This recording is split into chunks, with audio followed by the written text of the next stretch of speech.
Olá, queridos. Eu sou Léo Batista, eu sou médico especialista em saúde mental, teologia e ciências da religião. Sou criador de um grupo chamado Cristãos Bíblicos desde 2018, em que nós paramos para refletir a palavra de Deus, tanto entre católicos e protestantes, de grupos sérios realmente, com muito respeito, que a gente, com essa convivência harmônica, tiramos um tempo para refletir sobre a palavra de Deus, sempre em oração. E hoje, nesse vídeo, eu queria trazer para vocês uma introdução ao estudo à Bíblia em blocos temáticos. É um modelo de estudo não linear da Bíblia, não é só pegar a Bíblia e estudar de Gênesis a Apocalipse, de maneira linear, como muitos já tentaram e não conseguiram dar sequência, por exemplo, mas é um estudo dinâmico, em que nós pegamos blocos temáticos e fazemos um estudo de uma coerência, com a coerência lógica de todo o plano de salvação, já começando com a criação, com o pecado, com o plano de salvação, já passando para os evangelhos, o cumprimento dessa promessa da vinda do Messias, os apóstolos, as cartas, profecias, deixando o Primeiro Testamento, o Antigo Testamento, mais por final, por último, já exige um pouco maior de densidade para entendimento cultural, de questões exegéticas e tudo, mas a gente consegue fazer um estudo pegando toda a Bíblia, contemplando toda a Bíblia, mas um estudo mais leve, mais dinâmico, e dado muito certo, amigos padres, pastores, já avaliaram esse estudo e a gente tem feito isso de maneira muito harmônica, certo? Já existia um vídeo introdutório acerca dessa Bíblia em blocos temáticos. Nós temos vários vídeos já gravados há mais de um ano aí no canal. Porém, eu quis gravar um novo vídeo substituindo o primeiro, que já tinha centenas de visualizações, devido à qualidade de som e de imagem. Vocês vão ver que no bloco 1 e 2, o som e a imagem não vai estar muito legal. Mas eu quero que vocês foquem no conteúdo, tá certo? Lá pelo bloco 3 para frente, melhora um pouquinho o ambiente, melhora o som um pouquinho, a imagem. Mas o importante é o conteúdo e o estudo individual de cada um em oração e acompanhando esses vídeos para dar uma ajuda também. Na descrição dos vídeos, sempre é importante que vocês vejam que eu coloco correções, acréscimos. Vou colocar na descrição desse vídeo aqui a lista de blocos temáticos que a gente segue bem direitinho, a ordem dos vídeos bem direitinho, para cada um fazer seus estudos. E no comentário dos demais vídeos, eu vou deixar essa lista lá disponível também, tá certo? Dúvidas maiores, questionamentos, dúvidas.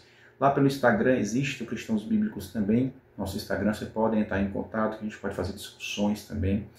E sempre eu deixo duas perguntas quando a gente termina o conteúdo, O que é que se viu para mim esse estudo de hoje e o que é que isso vai mudar na minha vida? Quais decisões eu vou tomar a partir disso? Então, feita essa introdução breve, um momento agora, esse vídeo, eu vou falar um pouco sobre a Bíblia, o porquê estudar a Bíblia.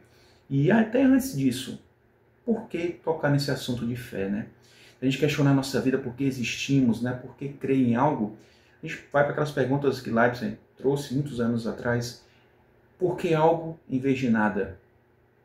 E se existe algo, por que música em vez de ruído? Por que é uma coisa tão organizada, tudo muito bonito, tudo muito preparado? Então, assim, eu tenho muita dificuldade, com todo o respeito do mundo aos meus irmãos que são ateus, como não crer? Essa dificuldade que tenho, eu como médico, quando eu vejo uma gestação, o nascimento de uma criança, como não crer? Eu não tenho essa fé toda de um ateu, por exemplo, de crer em todas essas coincidências que devem acontecer para que possa existir a vida. Então, assim, eu não me conformo apenas com a filosofia humana vazia. Por isso, buscar essa fé e entender. E o cristianismo, por quê? Porque mais de 20 anos que eu estudo as outras religiões, judaísmo, enfim, que deu origem ao cristianismo, na sequência, e a gente vai para o islamismo, ao Corão, vai para o Vedas, para o hinduísmo, o shintoísmo, até o mesmo espiritismo, o livro dos Mormons. Estudando isso, a Bíblia, ela tem um diferencial muito grande, que vocês buscando vão compreendendo o que eu estou falando. E o cristianismo ele é diferente porque é a história de um Deus que nos busca, e não de um Deus projetado que a gente está buscando, mas um Deus que nos busca. Isso tem muito a ver com intimidade, por isso eu os convido para que a gente possa ir para essa experiência, para essa caminhada de buscar essa intimidade com a palavra de Deus. Então a Bíblia em si, a palavra Bíblia significa conjunto de pequenos livros. Então nós temos aí 73 livros, considerando o entendimento católico, e 66 do entendimento protestante, com 7 livros diferentes, ou a mais ou a menos, isso vai ter uma discussão entre os dois lados, dentro do Primeiro Testamento, do Antigo Testamento. Mas o Novo Testamento nós não temos diferenças, né? Nós temos os 27 livros do Novo Testamento todos iguais, das Bíblias protestantes e católicas, tá certo? E aí essa questão dos 7 livros a mais, né, que já vinha na tradição, e São Jerônimo ele traduziu ali na Vulgata Latina, em anexo, esses 7 livros, depois nos concílios de Florença e Trento foram de maneira mais definitiva colocados na Bíblia Católica, ou enfim, essa discussão, não quero que a gente vá causar discussões por conta disso, mas mais para frente a gente pode discutir e abordar sobre isso. E essa Bíblia, ela traz um arcabouço histórico muito coerente, né? A gente vê que Deus é o primeiro a escrever na Bíblia, quando lá ele pega as tábuas e escreve os 10 mandamentos. Em Êxodo a gente vê isso, né? E esses primeiros 5 livros da Bíblia, a boa parte dos teólogos entendem que o próprio Moisés tem escrito, além do livro de Jó, a parte do Salmo também e tal. E depois disso nós temos vários autores, até chegar em João, o último discípulo de Jesus, que vem escrever Apocalipse também. Não é isso? Isso é o Evangelho e suas cartas. Então, é um livro, se a gente for pensar, que levou de 1000 a 1500 anos para ser escrito, dependendo de alguns estudiosos falam, 1000 a 1500 anos. Um livro escrito em 3 continentes, escrito em línguas diferentes, o Antigo Testamento em hebraico, aramaico, o Novo Testamento em grego, principalmente, né? Escrito por 40 escritores, e um autor, basicamente, que é o Espírito Santo, mas 40 escritores diferentes, em vários estilos literários, de narrativas, de poesia, proféticos, de sabedoria, enfim, várias formas de escrever, mas sempre falando da mesma coisa, com uma coerência interna impressionante, com cruzamentos internos maravilhosos, e você vem sempre falando a mesma coisa, sempre de Cristo, sempre do plano de salvação. É o livro mais perseguido de todos os tempos e ainda hoje o mais vendido de todos os tempos. É o livro que mais transforma vidas, onde você vê colocando isso, uma Bíblia dentro de uma prisão, regenerando pessoas, tirando pessoas das drogas. A gente vê a Bíblia com esse poder, né, de transformar vidas, e só a experiência nos vai trazer isso, né? Então essa Bíblia, ela é maravilhosa. Deus, após nos criar e com o pecado do homem, o pecado entenda como um muro que separou o homem do contato direto com Deus, se revelou de algumas formas. A revelação geral de Deus, que foi a natureza, e Paulo fala que é indesculpável nós não crermos em Deus com toda essa natureza criada, né? Mas também trouxe uma revelação especial, que é essa Bíblia, que é a sua palavra escrita revelada. E depois se revelou da melhor maneira possível, a maneira mais perfeita, que foi o próprio Cristo que esteve entre nós, né? E também, depois de Jesus subir aos céus, deixou o Espírito Santo também com seus dons aqui. Nós, usados pelo Espírito Santo, também sermos fontes de Deus, né? Revelar Deus para as pessoas por meio do Espírito Santo, né? E após o pecado, a gente pode ver isso em Hebreus capítulo 1 a 3, que fala que em todos os tempos Deus se manifestou das mais diversas formas. E nos últimos tempos, com seu Filho Jesus, que é a sua perfeita revelação. Então Jesus é um Deus que nos busca, isso é o cristianismo. De todas as formas se tenta se revelar para nós, basta nós abrirmos nosso coração e assim aceitá-lo, né? A palavra de Deus fala sobre isso, ela é cristocêntrica, ela foca sempre em Cristo. E é isso que nós vamos ver em João 1. A Bíblia é esse ato de amor, de misericórdia, essa carta de amor que Deus nos deixou após nós perdemos o contato com Ele direto com o pecado, mas Ele deixou sua palavra conosco, né? Então João 1, verso 1 e verso 14 fala isso, que no princípio era o verbo, a palavra, o logos, o sentido. E essa palavra estava com Deus, essa palavra era Deus. No verso 14, essa palavra se fez carne e habitou entre nós. Falando que Jesus já estava lá, Jesus era o logos, o sentido da nossa vida. E ele era o Bereshit, o início de tudo, já estava lá. E aqui a Bíblia fala de Gênesis, Bereshit, próprio Cristo, lá o princípio, o primogênito de tudo. E vai até Apocalipse, falando, volta Jesus, vem Senhor Jesus, Maranata. Gênesis e Apocalipse fala de Cristo. E Jesus é essa palavra escrita. Jesus, divino humano, a palavra aqui, divino humano, inspirada pelo Espírito Santo, escrita por homens. Então, tem essa mesma característica. Em Provérbios 8 fala de Jesus com uma sabedoria também. Essa inter-relação de Jesus é sabedoria, a própria sabedoria. E aí nós vamos também para várias passagens, como João 5,39, que Jesus fala, vocês falam das Escrituras como se elas falassem da vida eterna? Jesus fala, sim, é sobre mim que elas falam. Jesus, a palavra fala de Jesus. Assim como os discípulos de Emaús, após a ressurreição de Cristo, Jesus ensina para eles, se falam, começando de Moisés e os profetas, discorreu com eles sobre tudo que a palavra falava sobre ele. sempre fala de Cristo. E 2 Timóteo 3, 16 e 17, eu vou ler para vocês, porque fala que toda a Escritura, e é toda a Escritura, não é só o Novo Testamento, e na época que Paulo falou sobre isso a Timóteo, só existia o Antigo Testamento. Toda a Escritura é inspirada por Deus, mas Paulo reconheceu cartas, e Pedro reconheceu as cartas de Paulo, tudo como também inspiradas. E não há discussão entre a canonicidade das cartas do Novo Testamento de maneira alguma. Cânon significa régua.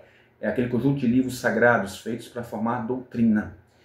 E aí nós temos em 2 Timóteo capítulo 3, verso 16 e 17, toda escritura é inspirada por Deus. E para que serve? É proveitosa e útil para ministrar a verdade, para repreender o mal, para corrigir os erros, para ensinar a maneira certa de viver, a fim que de todo homem de Deus tenha capacidade e pleno preparo para realizar todas as boas ações. Então, toda a Escritura é inspirada por Deus, pelo Espírito Santo, e muito útil. É o nosso manual de sobrevivência nesse mundo confuso. E é isso que a gente vê também em João 17:17. Santifica-os na verdade, a tua palavra é a verdade. Então, há uma verdade absoluta. Não vivemos perdidos nesse mundo de relativismos, nessa Babilônia de confusão. A Bíblia é a forma de nós não sermos confundidos. E a fonte de autoridade da verdade é, na verdade, não somente a Bíblia, mas assim, é uma pessoa, é Cristo. E a Bíblia é essa palavra, essa verdade, palavra de Deus revelada e escrita para nós. E na doutrina protestante séria, fala da sola escritura, ou seja, que a Bíblia vai ser a única fonte de doutrina, certo? No entendimento católico, tem-se a Bíblia, temos também a respeito da tradição e os ensinos eclesiásticos da igreja formando a doutrina também. Mas claro que sempre em coerência também com a palavra de Deus. Isso é uma discussão que eu quero trazer mais à frente ou no privado, mas que a gente consegue harmonizar e conviver dentro do nosso núcleo bíblico de fé, do credo apostólico, daquilo que é essencial. Não devemos nos dividir por conta disso, tá? Para a gente ter respeito e conviver.